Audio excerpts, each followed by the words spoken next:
Hey everyone, this is Tony White and I'm a farmer. But my focus is vegetables, but fortunately for me and the job that I have and I love, I get a chance to bounce into the back of restaurants and really get a chance to see the really nitty gritty of how things are done and really pick up some good cooking lessons and tips here. And today, I'm here with Chef Jason. We're over here at the St. Louis Country Club and he's starting to trim up a nice tenderloin. So Jason, how you doing today?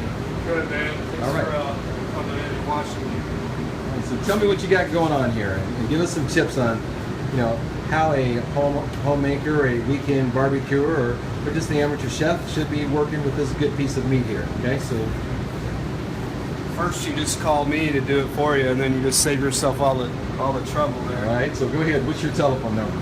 If you have help, if you need help. 911. All right. So this is a choice tenderloin that we're going to clean up. I got all the silver skin off. Took all the back fat off. This is what goes along the spine of the cow. This one will be portioned up for steak medallions. Steak medallions. Okay. So we got a upper 2/3 CAB tender right here, certified Angus beef, So certified Angus beef. Okay. and this will be for a la carte fillets. So the a la carte. So this is for your members when they're looking for Nice 6 ounce or 8 ounce a fillet. nice 6-8 ounce fillet. Okay. So what's your recommendation on the temperature of that meat when That someone's steak cooking it? would probably be cooked to 128, and then you let it. 128 degrees. Huh? Then you want to let your meat rest for a good 10 minutes. Now, Okay. when you're in the middle of the rush, that ain't happening. The chef wants his steaks up real fast, so. But if you're at home, you want to let your meat come out to room temperature before you grill it. That's what we call tempering the meat. Okay, so that's a good tip there. So you want to temper the meat. Let Yeah, it, you let should it always get down temper to all your proteins before you're grilling or before you're cooking in a pan or in an oven. Get your meat acclimated to room temperature, and it cooks a lot more evenly, and it's going to cook faster. It's not going to be cold in the middle. Okay. So I suggest leave it out for about a half an hour before you're ready to. Now this, I just broke down all the chain meat. The chain goes along here and it helps contract the tenderloin. We're going to use this and we're going to grind this meat up. That'll be for hope food, be for spaghetti, nacho bar, what have you.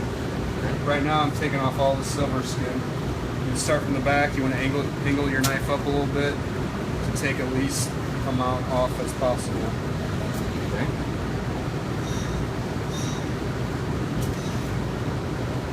You always got this little piece in this little head part Yeah, here. what is that called? You call it the head part? Head of the tender, which we'll take that off and we'll make little 4-ounce medallions off of that. Okay, So when you're cutting a tenderloin and you go out to restaurants and you pay for center cut tender, what that means is you're gonna get, hopefully, you're gonna get that part of the tenderloin. so that's the center cut tender. And then right here would be the Chateaubriand, which is usually a cut for 2.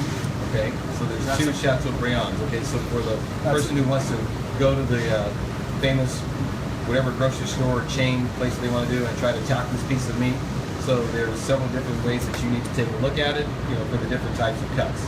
Chateaubriand usually always served for like 2 people, so they kind of share it. I like to just go in and take some of this extra fat off here. There's not a whole lot of fat on tenderloin. Honestly, it's one of the least flavorful cuts of meat, but for those people that just like a steak with minimal fat and just all meat, this is what they're going to get. All right. It's So- interesting. I know I have some friends that are diehard bone-in ribeye fans, and I have some friends that won't have any type of meat from a cow unless it is a fillet, and they want it medium rare, or very rare. I'm sorry. Most people don't appreciate meat all the way. They just want to taste it, So yeah, right there's 2 medallions. I like to separate my meat when I'm cutting it. I'll just do 4-ounce, 6 ounce, and 8 ounce. Okay. So you separate your meat, 4 ounces, 6 ounces, 8 ounces. Okay. So these would be used for either like kid steaks or if we are running a medallion special. And these are good usable meats. So I dice that up, make like mini beef Wellingtons for an hors d'oeuvre, or dice it up for like an Asian special or something like that. Okay. And then this stack of meat here is your spaghetti and your burger. And that's going to be my grind meat. your grind meat. Okay. Always when I cryovac my meats, I'll cryovac into grind scrap or good usable scrap. So on this is the end of your tenderloin. I always get one more little 4 ounce banger, which that might be a little heavy, but just trim that up a little bit. And I kind of flatten them out to get a good surface area. So when you're grilling, you want to kind of flatten them out and round them out a little bit so they cook evenly. So there's my 4s. So now I'm gonna. So ideally you want to reserve your 8 ounce for the center because it's going to be bigger in the center. So on your tail and end piece, you cut your 4s and your 6 ounces. Okay, so off the tail ends first, you cut the 4 and 6 ounce weights. Okay. 7, trim up that fat just a little bit. Get the strip off of there, buddy.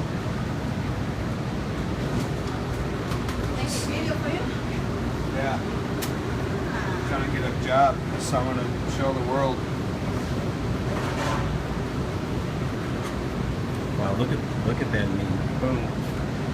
So it's not a prime, but it's got beautiful marbling in it. So prime's running probably $15 a pound. This is probably like $12 a pound. That should probably be right there, 8 ounce boom. When you cut a lot of these too, you kind of get used to. You get the eye trained, you can pretty much spot it right on the money there. Okay. I usually come back, check 19. We're gonna get 2 out of this and a 4 probably. I usually go a little bit over because it's gonna cook down a little bit, so you want your final weight to be close. If you care about the people that you're cooking for. Okay. This one is probably a 4, hopefully. Boom, 4. So out of that one tender, I got 4 8 ounce fillets, 2 6 ounce fillets, and 4 4 ounce medallions. All right. Thanks for the tip. Good luck, guys.